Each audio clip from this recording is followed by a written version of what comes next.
Ideal gas law. Now, here's the thing. In first year chemistry, which you guys are in, all these calculations that you've been doing, all the calculations that we're going to continue to do, we are making the assumption that we're talking about what they call an ideal gas. Now, what the heck does that mean? Well, there's a number of things that go into that.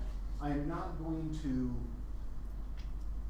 test you on this. I just want you to be aware of what we're thinking. In your math classes, you guys, especially in geometry, probably talked about things called a point particle or some such a thing. We guys were talking about lines. You're talking about this point that's like invisible, the smallest little piece that you can. Did you guys ever talk about that? Nobody knows. Okay. Well, what we are assuming with gases, ideal gases, which is what we talked about in first year chemistry, is that each gas particle represents a point, but that point is infinitesimally small. If that makes any sense. And the other thing is we're thinking about is that these gas particles aren't interacting with each other. That they're acting completely independently of each other. They're not being repelled by each other, they're not being attracted by each other, they're acting independently. Following so far? Okay?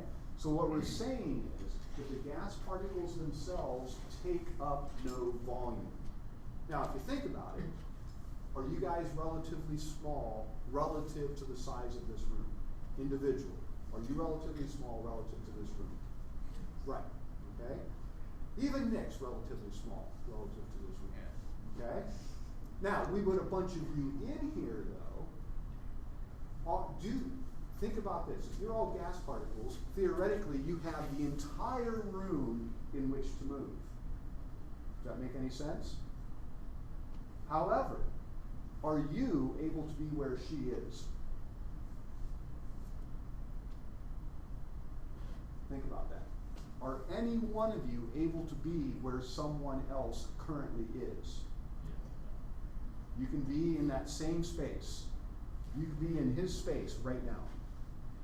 With him there. Oh, no. No, you can't. I'll do that. You see where I'm going with that? So really, non-real or non-ideal gases, what we call real gases, you really don't have the entire room in which to be, do you? Because there's some volume that's missing because it's taken up by other things. Does that make any sense? So but with the ideal gases, we're assuming you guys don't take up any space and you therefore have the entire room to move. Okay?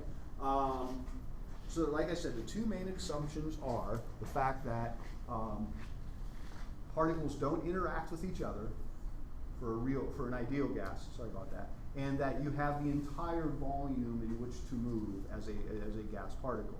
Neither one of those things up being true in realistic sense, but it makes our calculations a lot easier. I'll show you the equation when we get done with this to fix that. Okay? You'll never ever have to use that in this class. Anyway, we need to find an equation that relates all of these properties of the gas that we've talked about into one nice little equation. And it looks like this. It's called the ideal gas equation. Now, we all know what the capital P stands for, everyone. Pressure. Capital V stands for volume. N stands for moles, and capital T stands for temperature. I'm not going to go over any of that stuff. You guys get that, okay? But I am going to talk about this. First of all, before I talk about this, notice that if you remember back when I introduced gas laws and the combined gas law, don't write this down.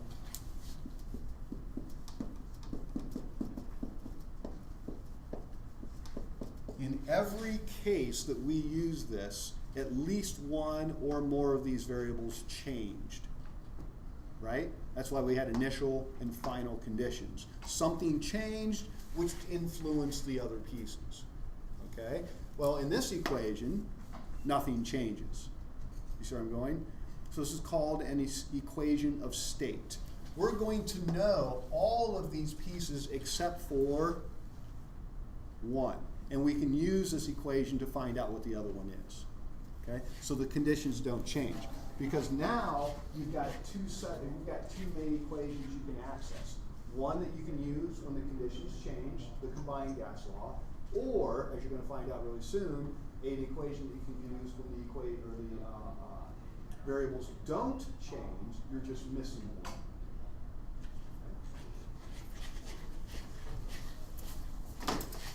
Anyway, let's talk about R. This is called the ideal gas constant.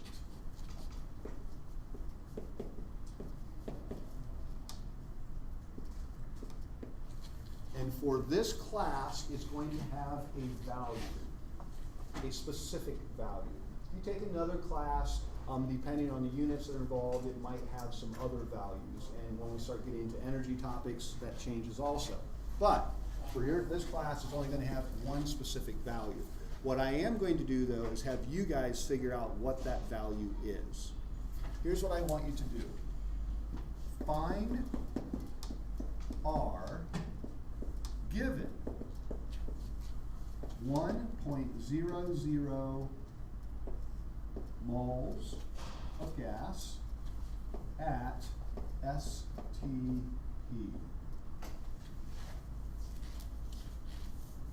Now, I am going to have you do this.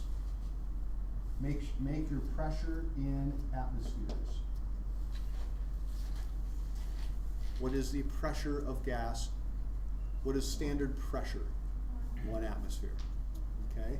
So find the value of R, which means rearrange the equation, solve for R, for 1 mole of gas at standard temperature and pressure.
Nearly all of you at first said, but Mr. Lehman, I don't know the volume. Did anyone think that? Yeah. Did you figure out what the volume is? Yeah. 22.42, right? Because we have 1 mole of gas at STP. So, here we go. So we rearrange the equation. R equals PV over NT. Everyone hunky-dory with that piece. You guys have actually gotten fairly good. I'm nearly done grading all your guys' quizzes. I only have your quizzes. I only have a handful left. That will get done here really soon. And for the most part, you guys were pretty solid on that. So that's good. All right, so now it's just a matter of plugging and chugging. What's the pressure? 1 atmosphere. What's the volume? 22.42 liters. N is 1.00 mole, and T is 273.2 Kelvin. Does anyone have a value? What do you have? 0.082. 4 significant figures, 4 significant figures, 4 significant figures. I currently have 3. 0.6. Units. That's it. Now, as it turns out, it rolls off the tongue a little bit better if you go liter atmospheres per mole Kelvin. I'm just saying. Okay? What's that? You have 5. No, only the last 4 count.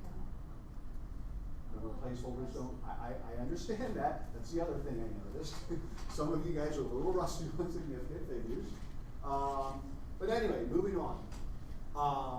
The unit rolls off your tongue a little bit better if you go liter atmospheres instead of atmosphere liters. I don't know why, but whatever. It also matches up with stuff you do in your next chemistry course down the line. So anyway, liter atmospheres per mole Kelvin. That's a nice, fun unit, isn't it? Does it have a different name than it used to? Yes, liter atmospheres per mole Kelvin. Okay. That's it. This is one of the few that's not named after some old dead guy. They probably should. Yeah, you would think, right? Let's just call it the But, I like that. yeah. Anyway, moving on. You will find that doing problems with this are incredibly straightforward. You rearrange, solve for the missing variable, plug and chug. Now here's the problem though. Remember, up to this point, you guys have been constantly asking me, Mr. Lehman, does it matter what units the volume is in, the pressure is in? And I said, no, as long as they match up. If you're in milliliters, all your things need to be in milliliters. If you're in millimeters of mercury, everything has to be in millimeters of mercury. It didn't matter. The only thing that did matter was the temperature, right? That's the only thing that mattered. Now, if we're going to use the ideal gas law with the ideal gas constant, everything has to be in liters, kelvins, moles, and atmospheres. Now, how often do we measure things in those quantities? Not very often. Usually we're measuring in milliliters. Usually our pressures are given in millimeters of mercury. Temperatures are in degrees Celsius. And if we're given masses, we're going to have to convert those to moles. You see where I'm going with this? So you're going to have to do a lot of converting here, which is why I've been teaching you guys to do that all day. Anyway, moving on. There are a number of interesting things we can do with this. Okay? This is the standard equation right here. You will be utilizing this quite a bit. However, there is a relationship that we can derive from this that will change the equation a little bit, which means we can do a lot of fun things that we've already been doing. For example, watch this. Remember that N equals moles. Okay. At various points in time throughout the year, I've given you guys the mass of something and asked you to convert to moles, right? I'm going to do this off to the side, don't write this down. So if I gave you 17.2 grams of, say, nitrogen gas, to convert to moles, what did you do? Well, you put 1 mole of nitrogen up here, you put 28.02 grams over here. You've done this calculation countless times, right? Look at what I have here. When you do your math, are you not putting the mass of the substance in the numerator and the molar mass in the denominator, right? So this essentially equals mass over molar mass. Would you agree? Moles is equivalent to mass over molar mass. Stuff we've been doing all year long.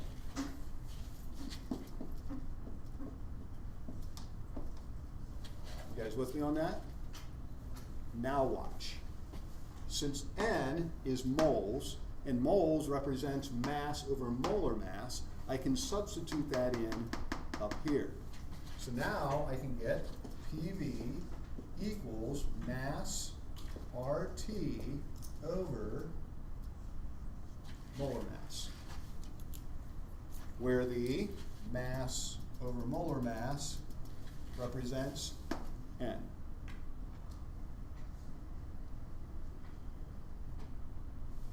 That make any sense? It's all relative, all the stuff we've done. Now, interestingly enough, let's look at the problem that I just had you all do, like 10 minutes ago. What information were we provided in question number 12? Just tell me the information. And I'll use a green, what's that again? 850 milliliters. A volume. 650 milliliters of mercury. A pressure. 20 degrees Celsius. A temperature. 0.925 grams. A mass. What were we trying to find? Molar mass. Do we know the value of R? Yes.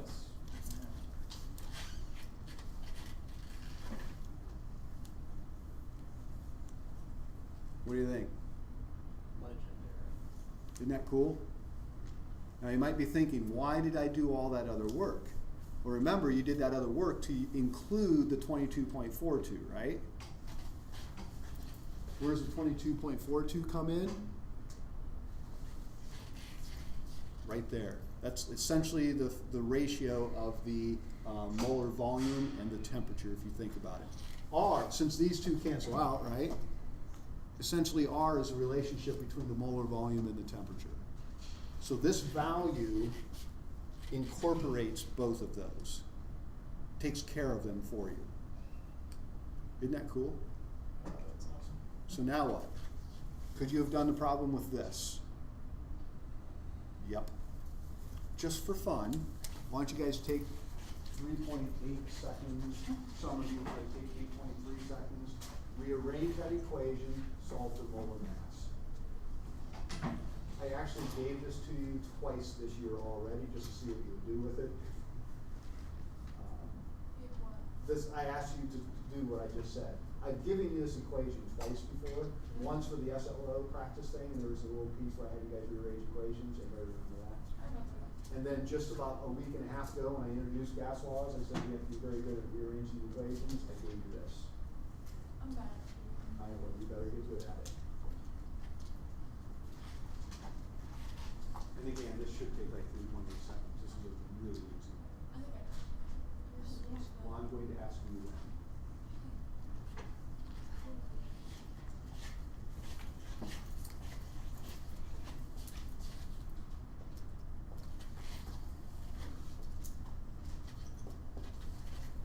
Allie, Is it mass RT divided by PV? you got it. Really?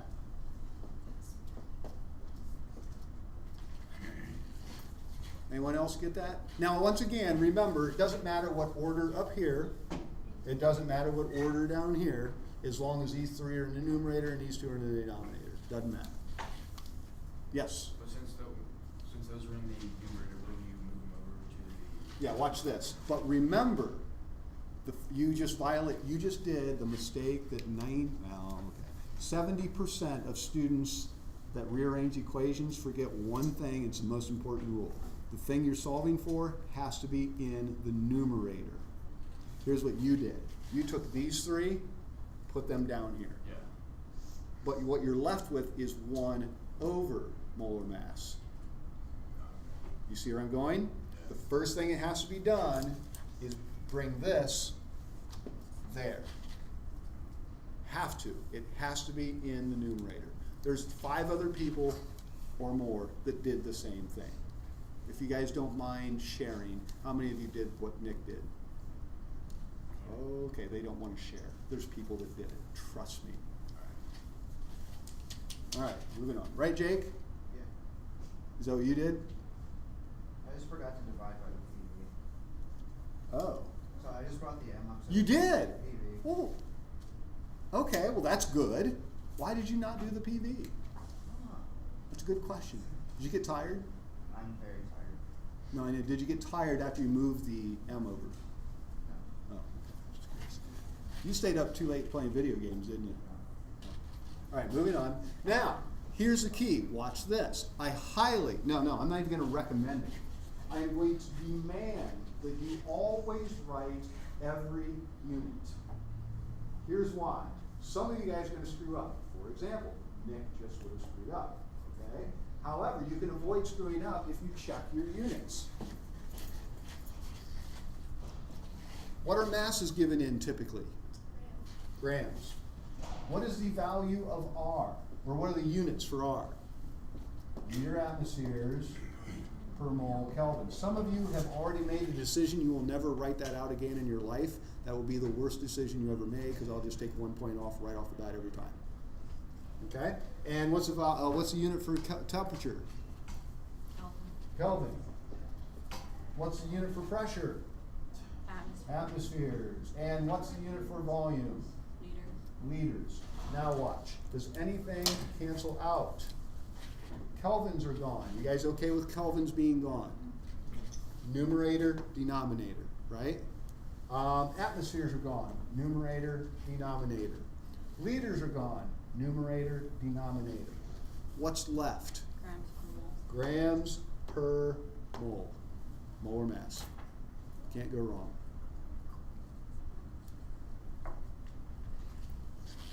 So, this is a variation of the equation that I would be very familiar with, and very comfortable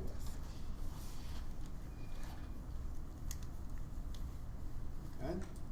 Now, there's all kinds of fun we can come up with from here. Let's see how good you guys actually are. And some of you are very good. What's the equation for density? Mass over volume. Would you agree? Does that appear here anywhere? Mass and volume? Yes. What I would like you to do is rearrange this equation and solve for density, or in other words, mass over volume. Ready, set, go. Because didn't I ask you guys to solve for the density of a gas on some of those questions? Yeah. The answer was yes. It's like 3 or 4 of them. So, here we go.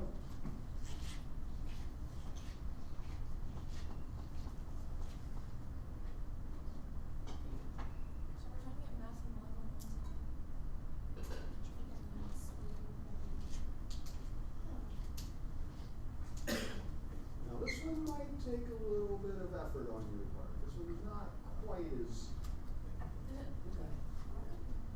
It's not as easy as the first thing I had to do. It's not incredibly hard, but it's...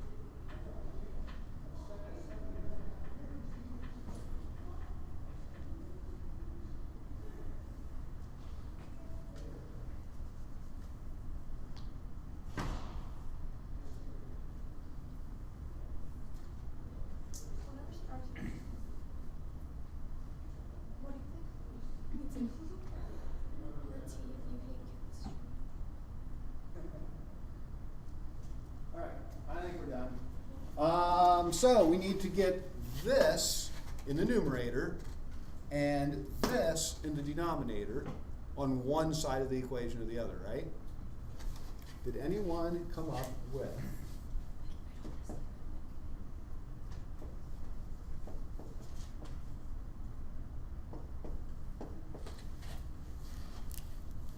how many of you, again, doesn't matter what order, how many of you got that? Look at you guys go. That's wonderful. Nice. Okay? So, this is true, correct?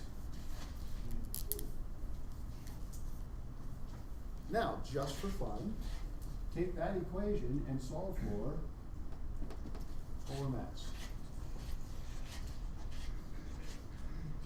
Fun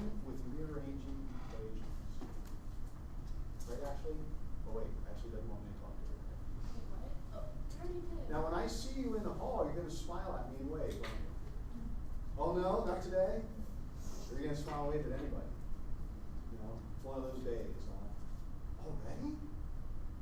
Just started. Yeah, this happens once in a while. Right, Danny? Days like this happen once in a while.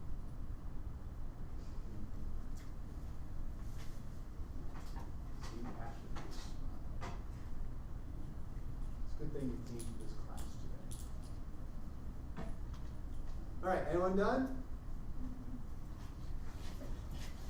Okay, how many of you got?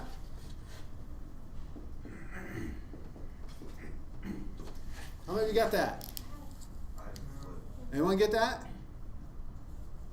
Awesome. That would mean you got it wrong. Did anyone get this?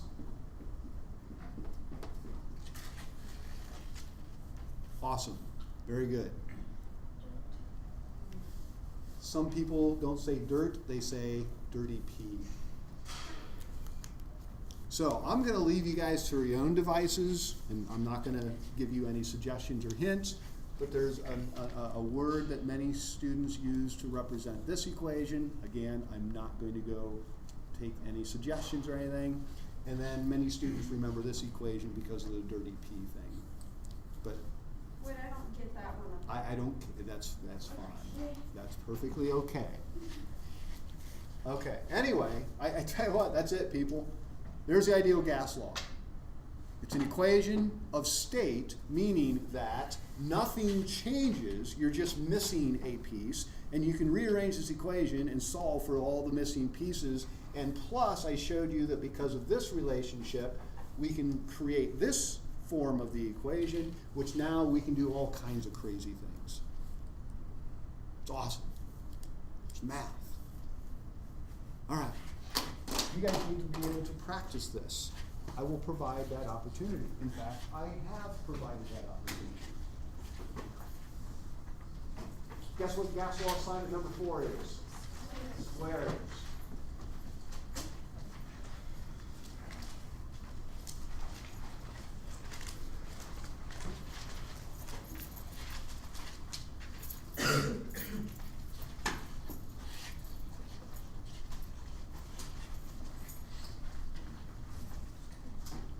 Ready, set, go. It is due in 28 minutes. What? What if we don't get done? You will. How can you not get done? There's only like